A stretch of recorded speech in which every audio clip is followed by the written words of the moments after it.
نحو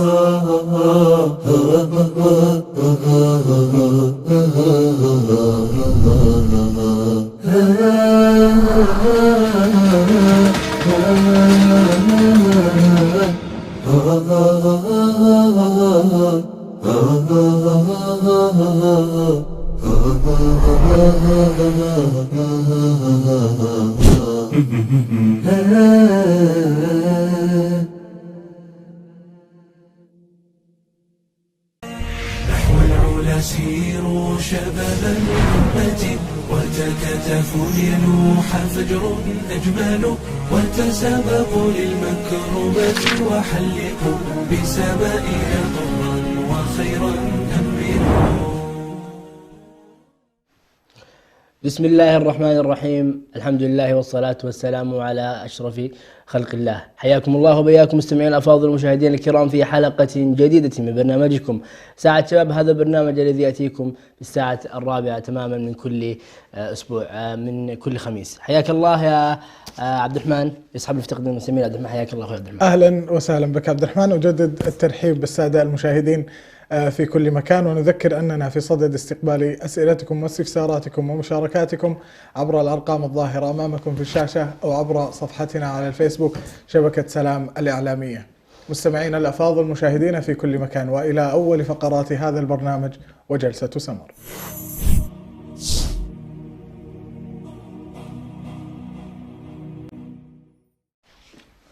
طيب بداية عبد الرحمن، يعرف عند البشر كلهم ويعرف بين الناس أن الطريقة الوحيدة لتوطيد العلاقات ووجود أو تواجد المشاعر بين الناس وتواجد الأعمال، والشيء الرئيسي في الكون هذا كله هو التواصل. كيف تسمعني وكيف أسمع لك، كيف أتحدث معك، إيش الطريقة المناسبة للحديث معك. يختلف هذا طبعا من شخص لشخص ومن آخر إلى آخر، لكن السؤال هنا كيف نستخرج أو نستنتج العنصر الأساسي في التواصل وما الفائدة منه.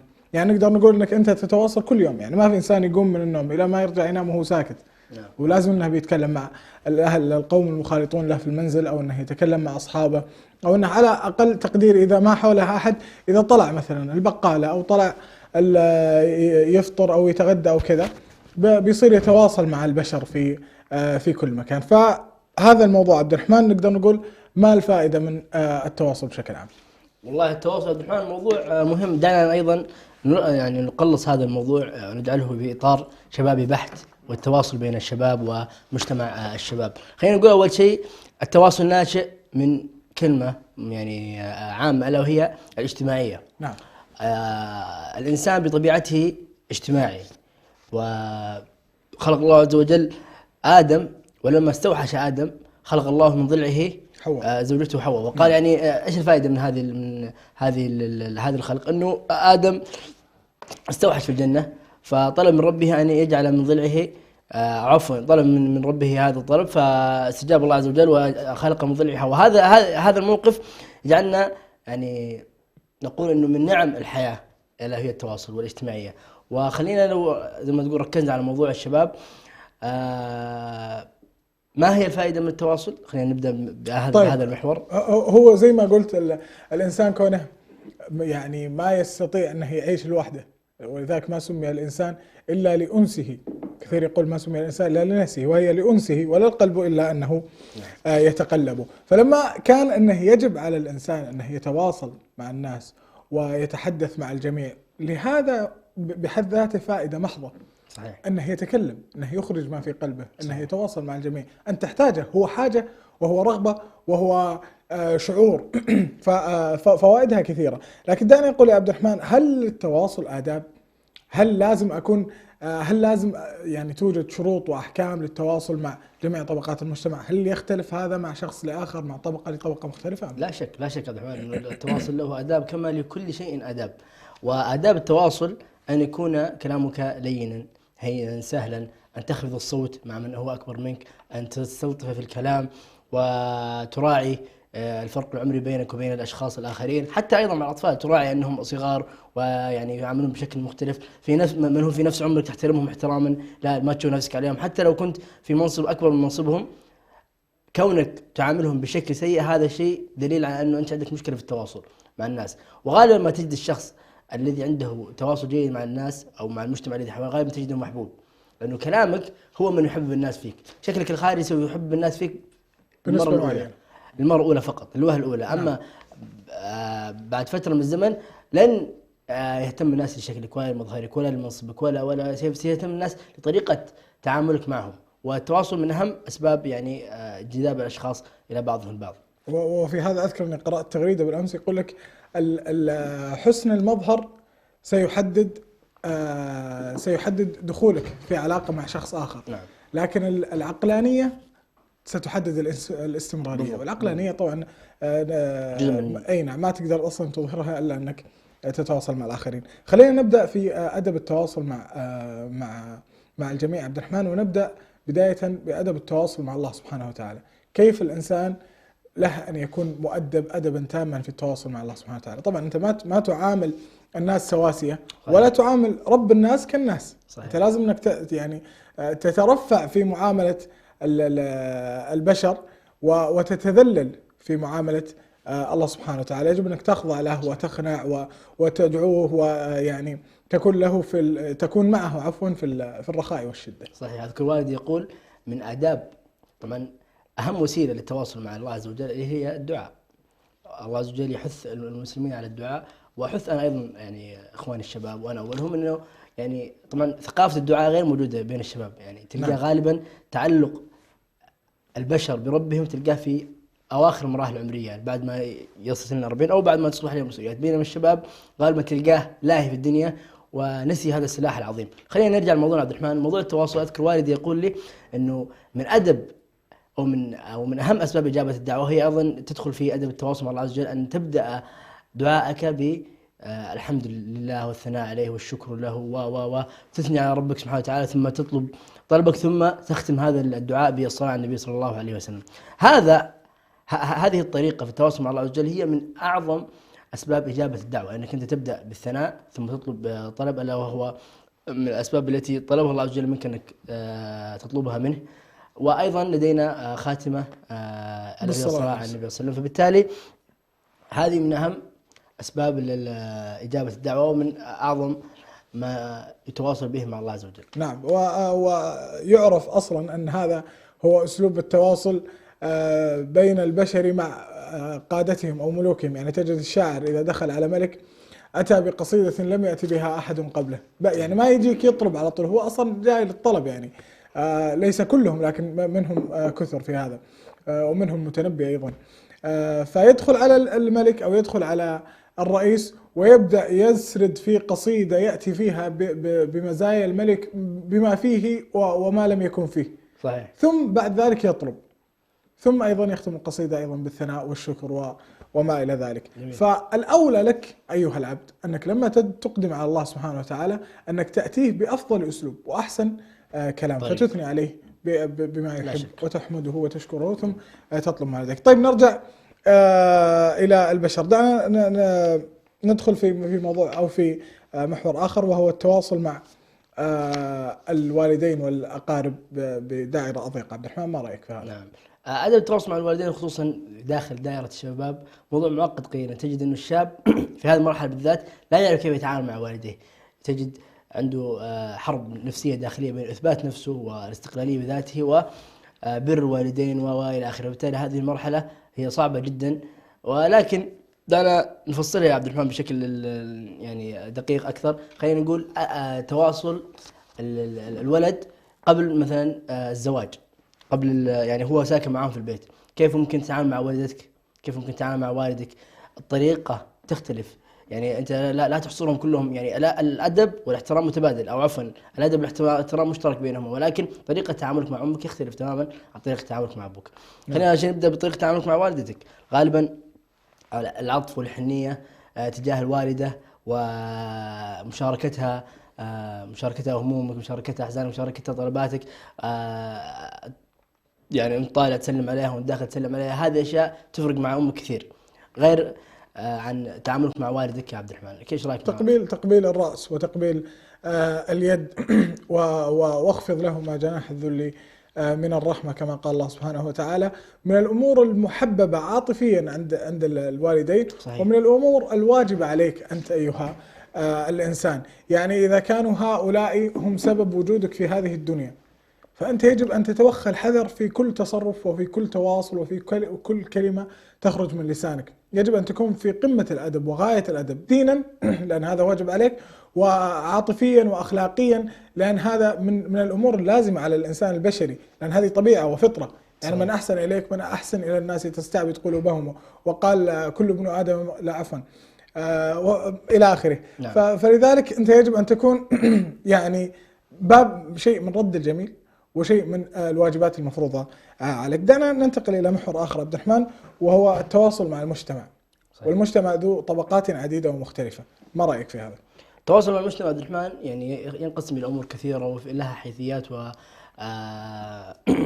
آفاق واسعة، ولكن دعنا نقول في المجتمع الضيق حواليك، ألا هو المجتمع المسلم، يختلف كما ذكرنا في بداية الحلقة عبد الرحمن التواصل مع الصغير بالعطف والحنية والتعليم والتدريس منهم في مرحلتك العمرية بالاحترام نعم والتقدير، والفئات السنية من الكبر برضو أيضا الاحترام والتقدير وخفض الجناح لهم وإلى آخره. فبالتالي خلينا نحصر الموضوع في موضوع الشباب. عبد الرحمن ما رأيك في التعامل مع الشباب من فيما بينهم بالذات؟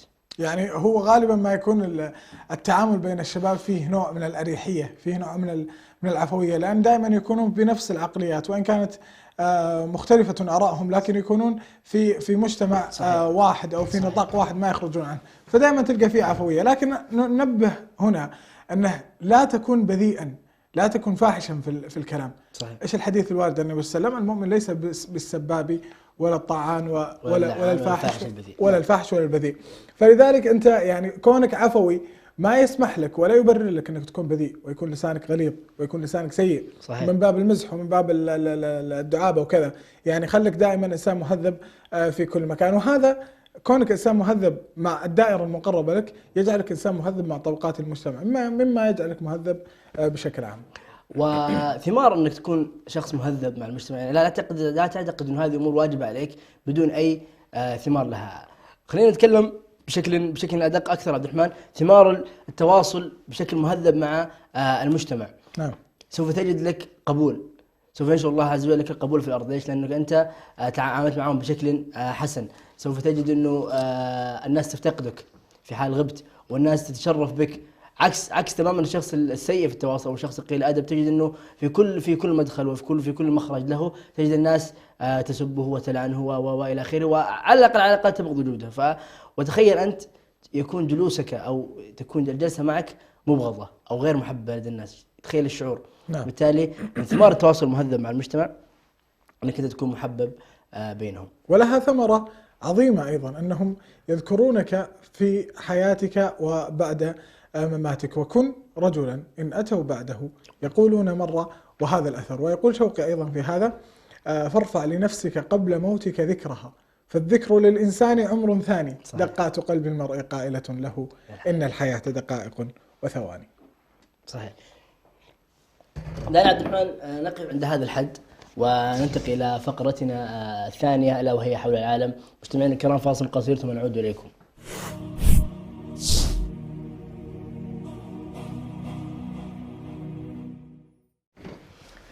يا تونس الخضراء، جئتك عاشقا وعلى جبيني وردة وكتاب، إني الدمشقي الذي احترف الهوى فاخضوضرت لغنائه الأعشاب، أحرقت من خلفي جميع مراكبي إن الهوى أن لا يكون إياب. بهذه الكلمات وهذه القصائد وهذه القصيدة الجميلة استفتح نزار قباني بائيته الشهيرة والتي ألقاها في قرطاج. طيب، والحديث اليوم يا عبد الرحمن كما هو ظاهر من المقدمة أنها تونس الدولة العربية. عن تونس إذن الحديث عن دولة عربية تقع عبد الرحمن في قارة أفريقيا، وتحديدا في أقصى شمال قارة أفريقيا، يحدها من الجانبين المغرب وليبيا. ولعلها عبد الرحمن نذكر أنها هي جزء من المغرب العربي أو من دول البربر، وتحدها أيضا كما ذكرنا الجزائر من الغرب والبحر المتوسط من الشمال، وأيضا من الشرق أيضا. وسميت تونس بهذا الاسم كما ذكر المؤرخ عبد الرحمن بن خلدون إلى أصل هذه الكلمة أنها جاءت مما عرف عن المدينة من ازدهار تنموي وحيوي واقتصادي وحركة ثقافية واسعة واجتماعية أيضا. فقد أشار أن اسم تونس اشتق من كون المجتمع التونسي مجتمع تؤنس به وتأنس معه وتستمتع في الجلوس معه، وطبعا لهذا أقوال كثيرة. وكما يوجد تفسير آخر عبد الرحمن، كما يقال أن الكلمة هي من جذع فعل تؤنس، وقيل أو تؤنس، وقيل أن العرب الفاتحين هم من أسموها هذه التسمية، ونطقت ونطقت فيما بعد باسم تونس، والذي يعني قضاء الليلة. وتوجد أيضا أقوال كثيرة في هذا الموضوع في أصل سبب التسمية. تتنوع ثقافة الدولة العربية تونس عبد الرحمن من خلال تراث يعود إلى تقريبا 3000 عام من التاريخ، وموقع جغرافي مميز في وسط حوض البحر الأبيض المتوسط، مهد، وهي كذلك مهد أعرق الحضارات والأديان السماوية الرئيسية. وكما هو واضح كانت تونس مفترق طرق لكثير من الحضارات. نعم، وهذا يجرنا إلى أنه تعكس ثقافة تونس ثقافات شعوب كثيرة، كونها هذه الثقافات مرت على هذه البلاد وحكمتها برهة من الزمن. نجد أنه الثقافة البنية موجودة، الثقافة العربية، نجد أيضا الثقافة الأفريقية كونها في قارة أفريقيا، نجد أيضا الثقافة الأوروبية، الثقافة التركية أيضا، لعلنا يعني تجمعها هذه كلها الثقافات، ألا وهي الثقافة المسلمة بشكل عام. فهو القاسم المشترك بين كل هذه الثقافات. أيضا تأثير السيرات المتعاقبة على تونس موجود وحاضر كما ذكرنا عبد الرحمن قبل قليل. طيب، وحسب الدستور التونسي الإسلام هو الدولة هو الدين الرسمي للدولة، والأغلبية المطلقة من سكانها مسلمين، تقريبا 98% من سكان تونس مسلمين، و2% مسيحية ويهودية. ينتمي عبد الرحمن غالبية التونسيين المسلمين كما ذكر عبد الرحمن نسبة 98%، نسبة كبيرة جدا من المسلمين، وينتمي أغلبيتهم إلى المذهب المالكي لأهل السنة والجماعة، ويمكن التعرف على مساجدهم بسهولة أيضا من خلال المآذن المربعة. ومع ذلك فقد جلب الأتراك معهم تعليم المدرسة الحنفية أثناء الحكم العثماني، بالتالي المذهب كان المذهب المالكي، ولكن الأتراك جلبوا المذهب الحنفي لتونس. كما ذكرنا قبل قليل أن الشعوب التي توالت على تونس أثرت فيها بشكل كبير جدا. ومن جانب اللغات يا عبد الرحمن، تونس الدولة الأكثر تجانسا لغويا صحيح في المغرب العربي، لأن جميع السكان تقريبا يتحدثون اللغة الدارجة التونسية ويفهمون اللغة العربية، كما أنهم مدروجة لديهم اللغة الفرنسية في تعليمهم. يعني تحتوي مساجدهم يا عبد الرحمن على مآذن مثمنة الأضلاع، بمعنى يشكل السنة الأغلبية، مع كون المسلمين غير الطوائف غير الذين لا يتبعون لأي طائفة، هم ثاني أكبر مجموعة من المسلمين. طيب، ماذا عن الرياضات عبد الرحمن؟ ماذا عن الرياضات في تونس؟ دعنا نتكلم عن الرياضات بشكل يعني واسع قليلا، كون انه الرياضات من اهم الاشياء او من اهم الامور التي تشغل الشعب التونسي. خلينا نقول هيمنة كرة القدم الرياضية في تونس، سواء من حيث التغطية الإعلامية أو أيضا النجاح الشعبي. تشتهر تونس أيضا بعيدا عن كرة القدم، تشتهر أيضا برياضة غريبة عبد الرحمن، ألا وهي رياضة التايكواندو. نعم، وهي ثاني أكبر الرياضات التي تدرس في البلاد. ومع ذلك فإن الرياضات مثل كرة القدم، كرة الطائرة، هي من الرياضات الأكثر تمثيلا للبلاد. وأيضا لدينا فنون الدفاع عن النفس كما ذكرنا قبل، التايكواندو، رياضة الجيد، وأيضا رياضة كاراتيه من الأمور من الرياضات المشهورة والشائعة في بلاد تونس. والحديث عن السياحة عبد الرحمن، نتكلم عن معالم مهمة في تونس، ولعلي أبدأ بقصر الجم، وهو قصر عظيم من الحضارة الرومانية، قصر عظيم يشرح طريقة بناء أو طريقة عمارة الحضارة الرومانية المتواجدة في شمال أفريقيا، وهو قصر ضخم، ويعد هذا الأثر الروماني إحدى أفضل النماذج العصرية الموجودة في تونس إلى الآن. وننتقل من هذا القصر الكبير إلى جامع كبير أيضا، ألا هو جامع الزيتونة. وهذا الجامع يعد من أبرز المعالم السياحية التي تمثل الثقافة الإسلامية، فهو من أقدم المساجد على مستوى الدول العربية وليس فقط على مستوى تونس، حيث يتم به تقديم ندوات لكبار العلماء التي تحشد الكثير من المسلمين للغوص ومناقشة القضايا الدينية. وساحة القصبة وهي من أهم الأماكن السياحية المشتهرة في تونس، ويوجد بالقرب منها قصر البلدية وقصر الحكومة التونسية، وتعتبر هذه الساحة من علم شهير من الأعلام التي شهدت أحداث ثورة تونس، حيث شهدت الكثير من التجمعات السياسية، وأصبحت الآن ملاذا لكثير من السائحين العرب لالتقاط أروع الصور التذكارية فيها. سوق البركة من أهم الأسواق القديمة الموجودة في تونس، والذي كان يستخدم سابقا في بيع العبيد ثم تحول إلى بيع المسبوكات الذهبية، فهو واحد أيضا من أقدم الأسواق الذي يستقطب محبي السياحة في تونس، حيث سنة لهم شراء المجوهرات والذهب والفضة وغير ذلك من الإكسسوارات العظيمة، من الإكسسوارات الثمينة، وأيضا لدينا الأحجار الكريمة وبأشكالها وأحجامها وأنواعها المختلفة الكثيرة.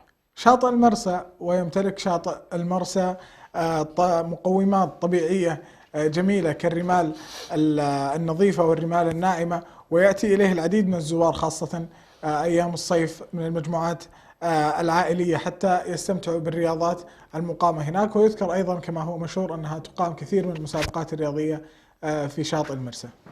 ننتقل من هذا الشاطئ عبد الرحمن إلى متحف كبير جدا ومعروف يسمى متحف باردو. هذا المتحف الشهير الذي بني في مبنى قصر تونس الفخم، ويعتبر واحد من أهم المتاحف في منطقة شمال أفريقيا ككل، وليست في منطقة تونس لوحدها، إذا يشتمل في داخله على المجموعة الشهيرة الفسيفسائية على المستوى العالمي. بالتالي أيضا لدينا اكتشاف مواقع التي تم اكتشافها أيضا في مواقع تاريخية مختلفة في الجمهورية التونسية.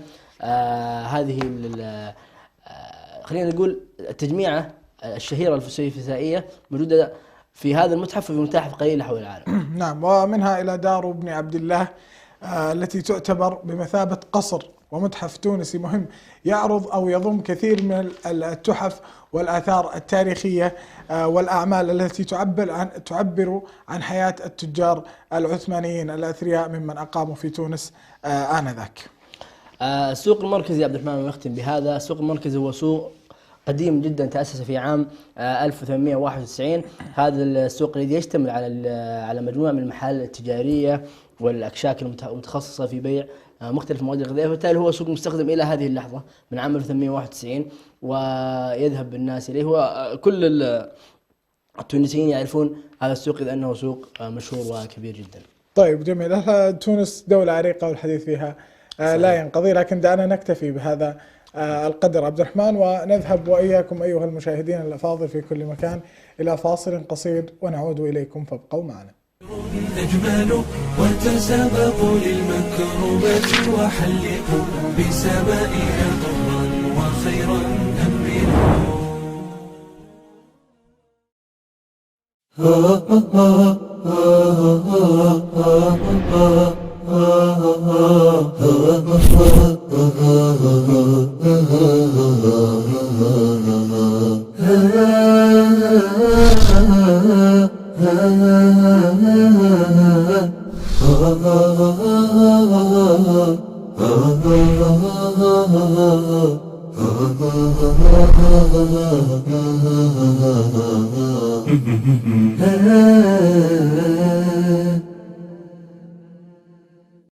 نعتز بهويتنا، نعتز بتقاليدنا، نعتز بديننا كمسلمين إريتريين، نعتز بوطننا وأرضنا. تأتي إحداهن من السفر، إذا لم تبكي في عندها تعتبر مصيبة من المصائب، لذلك تبكي وتهيج النساء ويبكين. حتى لو كان الجواز في جيوبهم هو في جيبهم ولكن ليس في قلبهم. إذا ثبت أنه والله يؤذي عباد الله وبل ربما يصل بسحره إلى أن يقتل، هذا ما في خلاف أن إذا سحره الذي فعله قتل إنسان فإنه يقتل. لكنه لو قال أنه هذا للذكور من أبناء من ذريته دون الإناث مثلا، هذا قال العلماء هذا وقف جائز ولا يجوز ويحرم هذا الوقف. الشعب الإريتري الآن كثير من الشباب يهرب من بلده، أين الاعتزاز بالوطنية الإريترية؟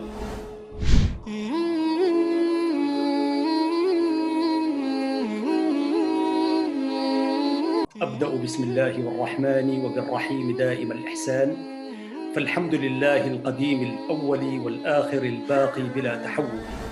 أكرم بقوم أكرموا القرآن وهبوا له الأرواح والأبدان، وكما قال الشاعر: الحي حي من حياة لسانه، فإذا أبيد من اللسان أبيد.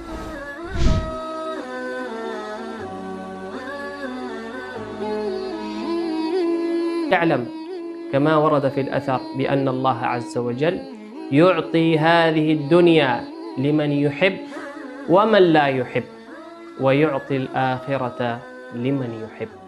وقلنا أن حروف الإخفاء 15 حرفا مجموعة في قول الناظم: صف ذا ثنا كم جاد شخص قد سما، دم طيبا زد في تقى ضع ظالما. بسم الله الرحمن الرحيم. قل أوحي إلي أنه استمع نفر من الجن فقالوا إنا سمعنا قرآنا عجبا. هو الأول والآخر والظاهر والباطن وهو بكل شيء عليم.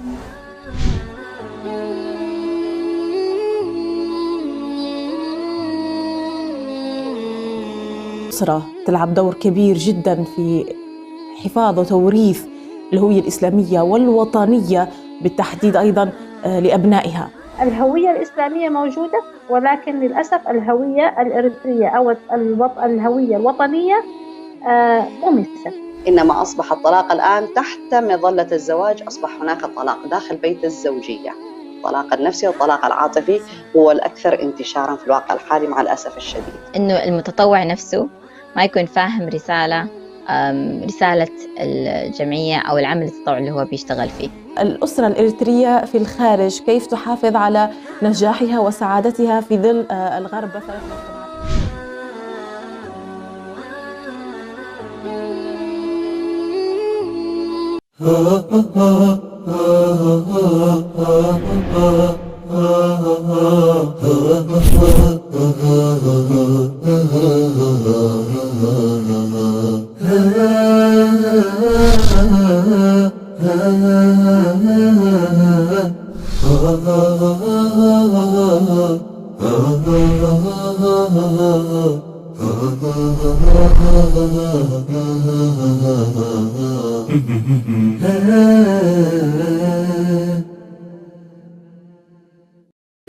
أجمل وتسابقوا للمكرمة وحلقوا بسمائها طرا وخيرا أمروا.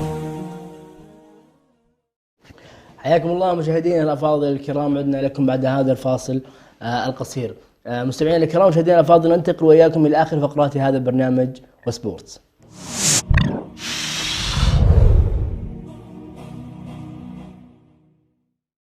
إذن عبد الرحمن، آخر فقراتنا لهذا اليوم وسبورتس.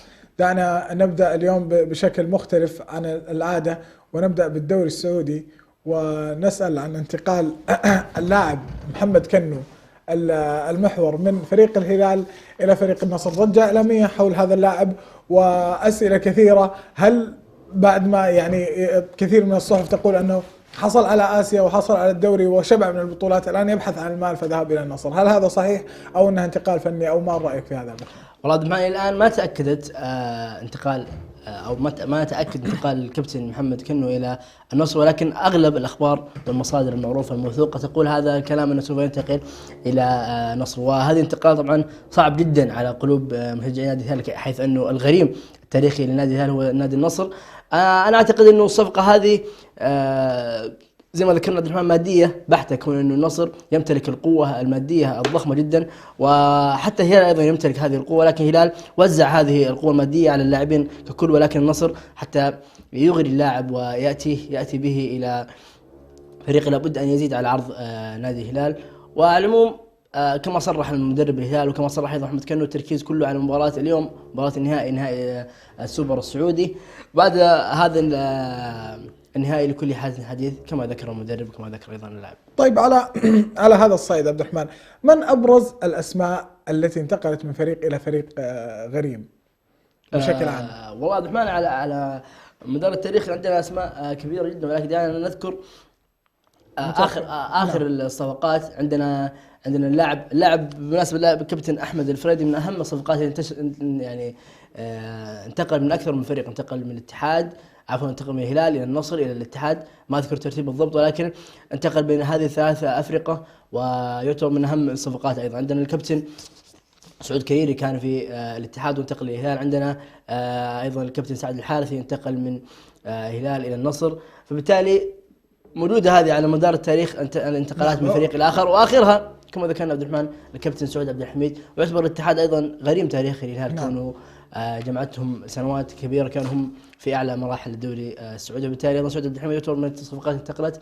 إلى الفريق الغريم المباشر. دائما ما تكون مثل هذه الانتقالات وهذه الصفقات لها وقع قوي على نفوس الجماهير. يعني مثلا مؤخرا انتقال لاعب حمد الله مهاجم نادي النصر إلى نادي الاتحاد، كان كثير من جمهور النصر كثير من جمهور الاتحاد أصلا ما كان يفضل حمد الله، لكن هو مهاجم ولاعب صريح، لاعب رأس حربة صريح ولا يختلف فيه. فلما جاءهم خلاص تغيرت المشاعر أنه يحتاجون إلى مهاجم بعد تراجع مستوى هارون كمان. في ذكر هذا الصدد يا عبد الرحمن، موضوع انتقال اللاعبين إلى أفريقيا غريمة، نجد أنه أشهر لاعب في التاريخ لعبة لفريقين في دولتين ويعتبر من أعظم الدواري العالمية ومن الدوريات الخمسة الكبرى، هو الكابتن الظاهرة رونالدو، حيث مثل إي ميلان ومثل إنتر ميلان، وعندما ذهب إلى إسبانيا مثل الفريقين برشلونة وريال مدريد. فتصور أنت عبد الرحمن أنه يمثل اسم ميلان وإنتر ميلان في دولة واحدة، ثم ينتقل إلى الدوري الإسباني ويمثل أعظم فريقين فيها. هذا اللاعب ما يهم أحد، ما يهم الجمهور، يتبع مصلحته مباشرة. نجد أيضا الكابتن إبراهيموفيتش من الكتابات الذين مثلوا إنتر ميلان وإيس ميلان، ومثل برشلونة ولم يحالف حظه يمثل مدريد، ولكن هذه ولو توفر له ذهب مباشرة، لا يملك ولاء لأي نادي، هو ولاؤه لنفسه ولأموره المادية. عثمان، نسافر بكم من السعودية إلى بالمناسبة أيضا قبل ما نخرج من الدوري السعودي، نجد أنه هناك عدة فرق تأثرت ببطولة كأس أفريقيا. نجد على رأسها الفتح، حيث يغيب عنه لاعبين مراد بتنا وأيضا لاعب بن دبكة سفيان بن دبكة. أيضا نجد أنه الاتحاد يغيب عنه الكابتن أحمد الحجازي. بالمناسبة من لحظة وصول الكابتن أحمد الحجازي إلى الاتحاد، والاتحاد ما شاء الله من تقدم إلى تقدم، بالتالي غياب هؤلاء اللاعبين وأيضا من مختلف أفريقيا الدوري السعودي، غياب هؤلاء اللاعبين عبد الرحمن، ما رأيك؟ هل سوف يؤثر على مستوى الأفريقيا كون أنه كل لاعب راح يغيب على الأقل 3 مباريات من الدوري السعودي؟ هو غياب لاعب واحد في أي مباراة كونه أساسي أكيد أنه بيأثر على تشكيلة المدرب، لكن إذا كانوا 3 يعني تلقى المدرب أصلا يعني هو في مشكلة. غياب واحد مشكلة، هم بالك بغياب 3. هو بيحاول يدخل بكل ما يملك من قوة. في فرصة الآن للاعبين البدلاء انهم يظهرون نفسهم. صحيح. قد اصابه هذا تنهي مسيرته، لان دخل لاعب بديل وادى اداء افضل، فاعتمد عليه المدرب حتى بعد رجوع اللاعب المصاب. فنتمنى الشفاء طبعا للجميع، ونتمنى كرة قدم ممتعة. من السعودية الى انجلترا عبد الرحمن، مباراة تشيلسي والليفر وقمة نارية بين البلوز، ما رايك؟ القمة التي استمتعنا بها كثيرا، قمة البلوز والريدز اللي هم ليفربول. هذه القمة التي دعنا نقول انتصر فيها مانشستر سيتي، كون انها انتهت بالتعادل بين تشيلسي وليفربول. نعم. والتعادل هذا خدم مانشستر سيتي. مباراة كانت عظيمة، كانت مفتوحة بين الطرفين. في البداية اعتقدنا أن ليفربول أنهى المباراة بهدفين سريعين، إلا أن تشيلسي أبى إلا أن يكون يعود في المباراة. كانت مباراة جميلة، تقدم 2-0 ليفربول وعادل تشيلسي. وهنا عبد الرحمن نجد أنه من أعظم الأمور التي نستفيدها من هذه المباراة ألا وهي أنه كل ما كان الفريق غير متحفظ، منفتح هجوميا، ويوجد لديه يعني ثغرات بسيطة في الدفاع، نجد أنه غالبا المشاهد يستمتع. وجدنا أيضا أخطاء كبيرة في دفاع تشيلسي، وجدنا أخطاء كثيرة في دفاع ليفربول. أيضا تألق الحراس، الحارس ولا أذكر اسمه والله، حارس الظاهر أنه أسترالي ليفربول، الحارس البديل. أيضا عندنا الحارس إدوارد مندي. المباراة كانت كمجمل جميلة جدا. أعتقد أنه التعادل كان عادل بين الطرفين. إذن كما ذكرت عبد الرحمن في بداية حديثك، السيتي بقيادة بيب جوارديولا هو المستفيد الوحيد من تعادل هذين الفريقين. صحيح. وانفرد بالصدارة، وكما هو معروف عن بيب جوارديولا أنه إذا انفرد بالصدارة لا يسلبها منه أحد. 53 نقطة في المركز الأول مانشستر سيتي، يعقبه تشيلسي ب 43 نقطة، ثم ليفربول ب 42 نقطة. يونايتد يقبع في الخلف، المركز السابع ب 31 نقطة. هل نقدر نقول أنها نهاية اليونايتد في هذا الموسم؟ أنا أعتقد ذلك عبد الرحمن. منافسة يونايتد على الدوري أصبحت صعبة جدا وشائكة، خصوصا بعد إقالة المدرب سولشاير والإتيان بالمدرب. أنا أعتقد إدارة يونايتد وجهت أهدافها الموسم لهذا المدرب وقالت له إحنا نريد مقعد أوروبي كأقل تقدير. مستحيل أن تطالب يونايتد الحالي بالدوري، ولو أن الأسماء هذه تؤهلك إلى أن تحصل على فريق دوري. نجد أنه في كل لاعب في كل مخانة نجد أنه في لاعب أساسي ولاعب احتياطي، اثنين يعتبرون من اللاعبين الممتازين جدا، على رأسهم طبعا الكابتن كريستيانو رونالدو، والذي حتى الآن لم يؤدي ما عليه في يونايتد، ولو انه كما ذكرنا دحين مشاكل يونايتد اكبر من لاعب واحد، ولكن لاعب مثل كريستيانو رونالدو يجب ان تعتقد انه ممكن انه يغير كثير. نعم، يعني انه يتحمل جزء من المسؤوليه، كونه لاعب كبير جدا ولاعب على الاقل راتبه الكبير جدا، لابد يعني على الاقل يحل شوي يعني. صح صادق. طيب رودري ورياض محرز هدفين مقابل هدف لساكا. هكذا انتهت مباراة الأرسنال ومانشستر سيتي، وقمة جميلة، كانت مباراة ممتعة. أرسنال من الأفرقة العنيدة، وإن كانت أيضا تقبع دائما في الخلف أو في المراكز المتأخرة، تجد لهم فترة ما نافسوا على الدوري. صحيح. لكن يعني يحسب لأرسنال رغم الغياب الكبير أنهم النادي الوحيد الذي أخذ الدوري الذهبي على مر العصور. نعم. ما رأيك في القمة عبد الرحمن؟ عبد الرحمن، هذه القمة نقدر نقول أنها لا تعكس نتيجة المباراة، لا تعكس واقع المباراة تماما. نجد أنه أرسنال سيطر على هذه المباراة بالطول وبالعرض، وتقدم بالهدف الأول الذي أحرزه اللاعب ساكا، إلا أنه الطرد الذي أتى اللاعب أو المدافع أرسنال أثر على شكل المباراة بشكل كبير، حيث تراجع أرسنال، ومما ساعد يونايتد، مما ساعد مانشستر سيتي على الاتيان بالهدف الاول عن طريق ركله جزاء سددها الكابتن رياض محرز، ثم ايضا اتى الهدف الثاني بعد سيطره مجمله بالطول والعرض ايضا لمانشستر سيتي، وفاز مانشستر سيتي. ارسنال استحق الفوز عبد الرحمن، او على الاقل استحق التعادل، وهذا الكلام يقوله مدرب سيتي بيب جوارديولا، قال بالحرف الواحد ارسنال استحق الفوز وكان افضل منا ولعب افضل منا، ولكن هذه شخصيه البطل. هذه المباراة التي عندما يعني يهرب منها بطل الدوري بنتيجة كبيرة أو بنتيجة تخدمه وتحرز له 3 نقاط، غالبا تكون هذه شخصية البطل وشخصية صاحب الدوري. أنا أعتقد أنه الدوري الإنجليزي أصبح بنسبة 70% محسوم. نعم. للسيتي، 30% هذه بين ليفر وتشيلسي، من منهم يصمد أكثر هو الذي سوف ينازع سيتي على هذا اللقب. كذلك كانت أيام برشلونة في سابق عهدها، كان الدوري منذ يعني مثل هذه المراحل من النقاط إذا وصلت إلى 50 أو 60 يكون بنسبة 70% محسوم لبرشلونة. غياب ميسي، تغير في الإدارة، تخبطات إدارية، برشلونة الآن يقبع في المركز الرابع في الدوري الإسباني.